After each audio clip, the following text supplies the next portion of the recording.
mais, eu já vou passar a palavra ao Gerard, que é o presidente do Sindicato de Empresários e Produtores em Espetáculos e Diversões no Estado do Paraná, que é um mestre, né, que tem sido o meu guru aqui.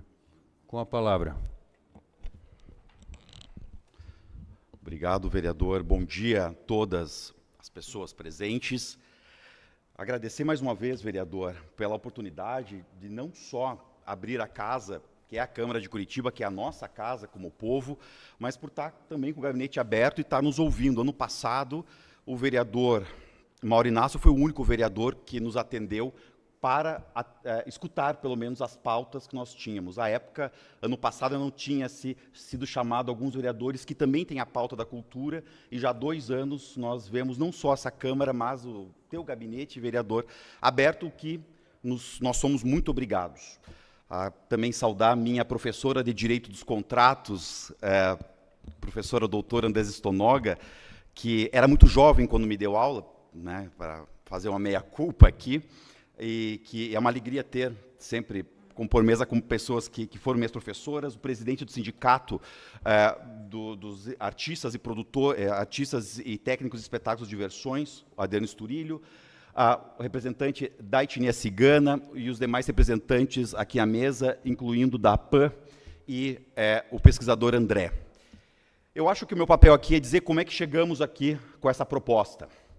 Porque se Mozart, o grande compositor, hoje fosse disputar um edital da Prefeitura Municipal de Curitiba, ele, reconhecidamente neurodiverso, não aprovaria projeto nenhum. Mozart não aprovaria projeto na Fundação Cultural de Curitiba. E dali podemos seguir. Beethoven também era neurodiverso. Haydn era neuroatípico. E Bruckmann também era portador da antiga síndrome de Asperger, agora um espectro autismo, agora entendido como espectro autista. Os grandes gênios da humanidade, fundamentalmente das artes, não conseguiriam aprovar em Curitiba projetos. Está na hora de nós começarmos a entender o que falta para acabar com a exclusão e fazer a justiça que desde 1728 Curitiba tem esperado ver. Afinal, a Dalícia Araújo, no seu Dicionário das Artes Plásticas do Brasil, e diz que aqui no Paraná, é o berço, vereador, do primeiro brasileiro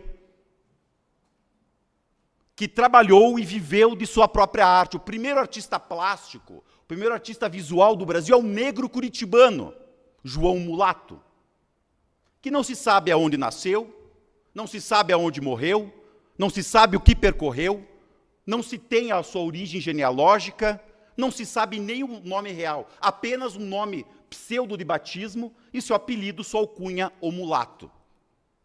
E sabemos que hoje existem obras de João, porque foram adquiridas por Newton Carneiro, em 74, num leilão em Lisboa, porque em Lisboa era importante a arte de um negro setecentista curitibano, e, pela graça de Deus, está hoje muito bem acervado na Casa da Memória da Fundação Cultural de Curitiba. Nós, curitibanos, nem conseguimos nos ufanar daquilo que historicamente temos prerrogativa. Justiça que temos que fazer àquele mestre jacarandá baiano negro que publicou a Artinha Musical em 1857, segundo livro publicado no Paraná, primeiro professor de música do Estado, a então província. Ele próprio foi perseguido, ele próprio só teve o livro publicado porque o dono da imprensa era outro baiano, Cândido Lopes, que é nome de rua, mas mestre jacarandá não é nome de rua. E ele morreu à miséria na antiga Rua das Flores, hoje o calçadão da 15, que inclusive leva o nome de Rua das Flores, por conta dos negros que moravam ali. Se não basta para entendermos que estamos 3 séculos atrasados em parar com a exclusão e pensarmos em mecanismos efetivos de inclusão, nós não podemos mais pensar em fazer cultura nesse município.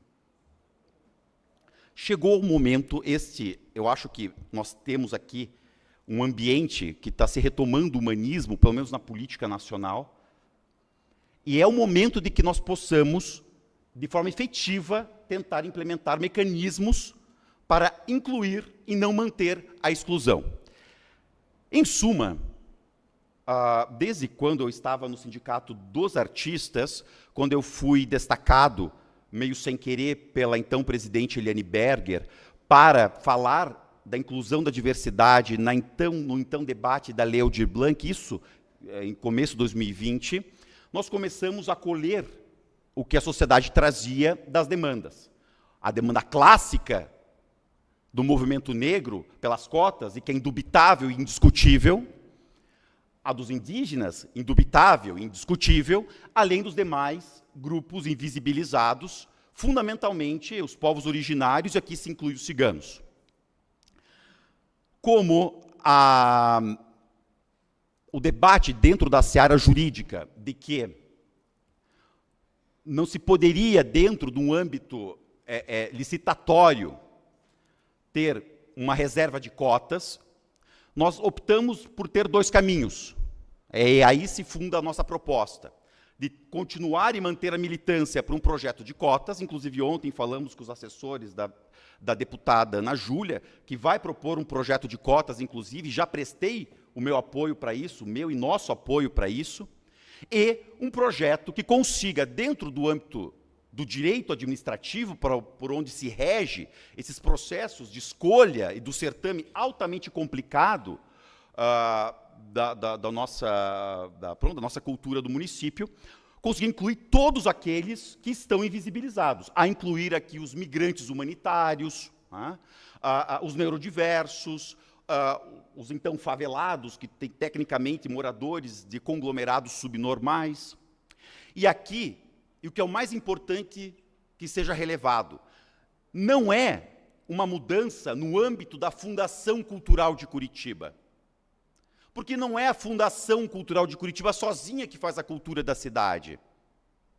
Seria muito pequeno nós pretendermos alterar somente editais. Por isso que não vale a ideia de mexer no projeto de lei complementar que altera o programa de apoio e incentivo da cultura do município, mas sim instituir aqui uma política municipal para todos os contratos celebrados na cidade de Curitiba que envolva a contratação artística. Porque a família Folha não é contratada por edital da Fundação Cultural de Curitiba, é meio ambiente, mas são atores. Por que a família Folha não pode ter negro? O Natal de Curitiba, que é, sim, Fundação Cultural de Curitiba, é contratação direta lá, por dispensa, mas não é no âmbito do programa de apoio e incentivo. Não é o PAIC. Logo, alterar somente o programa que fomenta esses 14, 15 milhões ano de renúncia fiscal e que não chega onde tem que chegar, é muito pouco. E é uma luta que não vale ser lutada, tem que ser lutada para que todo o mecanismo de contratação, se a Secretaria de Educação for contratar no âmbito da cultura, terá que respeitar a inclusão. E é isso que nós queremos. Porque senão é fácil burlar. E continua o problema. Daqui a 2, 3 anos, estaremos aqui sentados de volta, vereador, lembrando que o primeiro artista do Brasil é um negro curitibano, e que até hoje não se faz justiça, que não tem um jardinete nessa cidade que lembra o nome dele, que até hoje os negros não estão tendo acesso à cultura, que não conseguem ter visibilidade de seu produto cultural, que deve-se somente pensar na mercantilização para ter acesso. O debate vai ficar sempre o mesmo. Por isso, não é uma alteração do programa de apoio e incentivo à cultura, é uma alteração de uma política pública municipal, que inclua aqueles que não podem, nos mecanismos que estão aqui, previstos na lei, ter acesso não somente ao dinheiro da cultura, mas em todas as estruturas do município. Projeto similar a esse propusemos também, acredito que com o apoio do SATED, lá na Assembleia Legislativa para que o Estado também tenha essa mesma questão.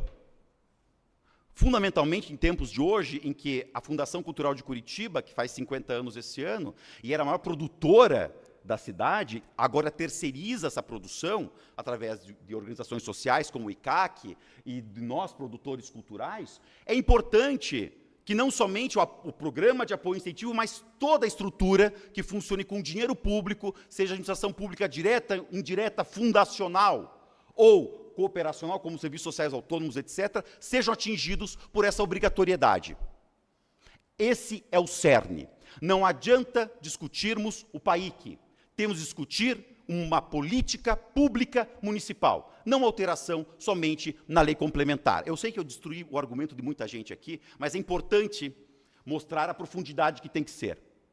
E, por fim, quando nós começamos os estudos para começar a pensar um projeto simplesmente de cotas, nós nos deparamos com uma grande resistência jurídica, por conta de que só poderíamos ter uma guarida para negros e indígenas, respeitando sempre, a cada 10 cupos, a cada 10 vagas, uma vaga de cota.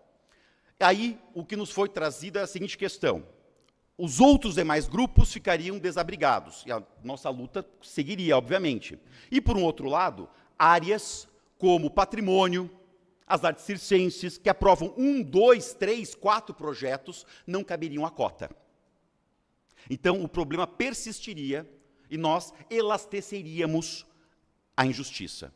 Não atenderíamos, nesse momento, uma equidade. Por isso que este mecanismo que está aqui proposto já é aplicado em São Paulo em alguns editais.